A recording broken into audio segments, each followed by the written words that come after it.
Today we're going to talk about the different types of child abuses.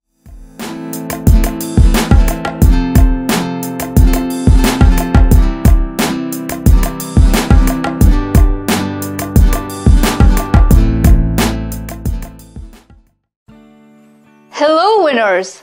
Welcome to another session at Live to the Fullest with your host Sonia. You may have heard a little bit about this information maybe in the news, may have read about it in magazines. Today we're going to go into the details. What are the different types? What constitutes a certain kind of abuse? You could be a parent watching who would like to learn about this so that you know how to prevent it for your child. You could unfortunately be a victim of abuse and you may or may not know about it, or you would just want to learn about it just for your future protection. So let's get into the details.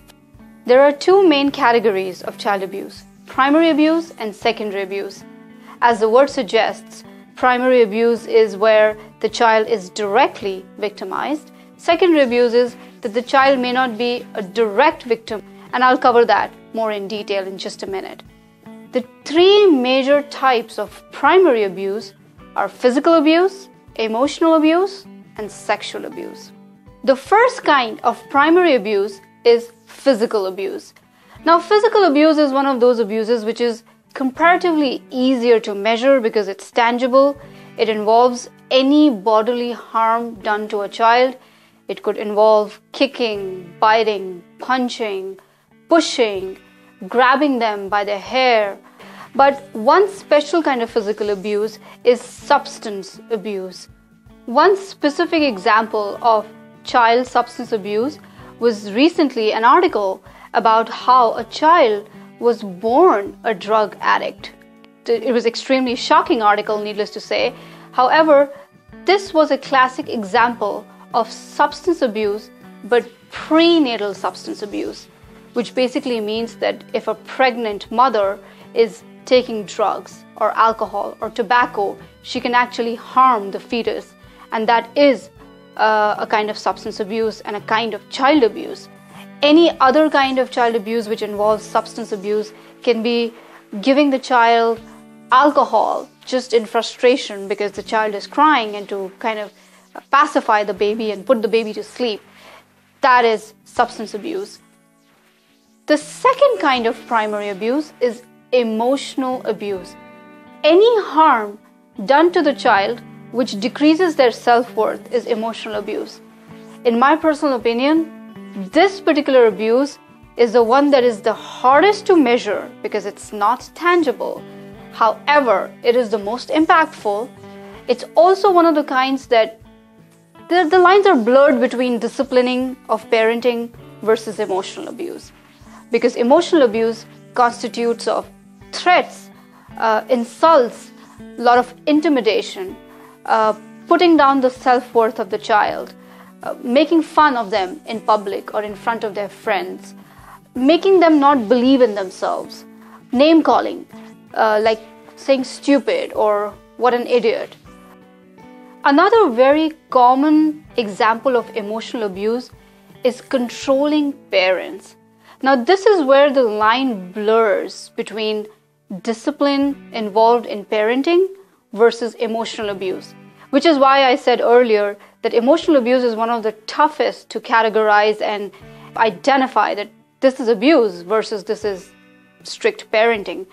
However, controlling parents will use a lot of intimidation to convey their feelings. They will use a lot of fear techniques. They think that if they can somehow make the child feel bad about his behavior, his or her behavior, they can get what they want, using a louder tone to convey the point. Now that really instills a lot of fear in the child and really impacts their ability to understand what's going on and ability to protect themselves, because in reality, their world is limited to their parents. And if parents are intimidating them and not protecting them, they don't know where to go. So it has a long-lasting effect on them.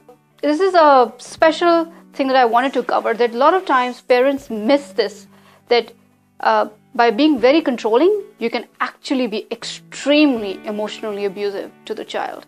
But even if you're not physically touching them, but you're using a lot of intimidation to control them, it will almost have the same impact, or maybe worse, than when you actually hit them. A special kind of emotional abuse is emotional incest. It may not actually directly be sexual in nature. However, sometimes there are parents and they don't have their corresponding spouse to share their emotions with. They tend to depend heavily on their children for those emotional needs. For example, a mother depending heavily on her son and trying to fill in the void that an adult man could fill. She's trying to get the love and the attention and the support from her growing son. That constitutes emotional incest. Very, very impactful to the child, not directly sexual in nature, but very, very devastating. Because the child is confused. Am I being protected or am I supposed to protect? So there's a conflict. And at that young age, they're looking for protection. They really cannot provide protection.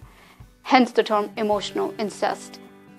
The third kind of primary abuse is sex abuse. Sex abuse, needless to say, is one of the most devastating of all the abuses.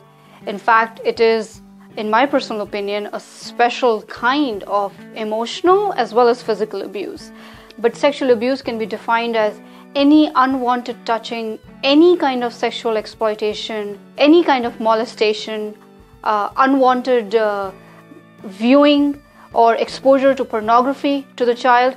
All of these constitute sex abuse. One thing, however, very, very important to note in child sex abuse is that there is no concept of consent. Nobody can say that a parent or a guardian gave the consent to have sexual activity with a child, or the child was in consent. There is no concept like that. Any kind of sexual activity with a child would be constituted as child sex abuse. On our channel, we're going to have a different perspective about this issue. We're going to do a lot of learning, a lot of growing together. And if that's what you want, hit the like button and subscribe to the channel. And remember, laugh the loudest, love the deepest, and live to the fullest. Thanks.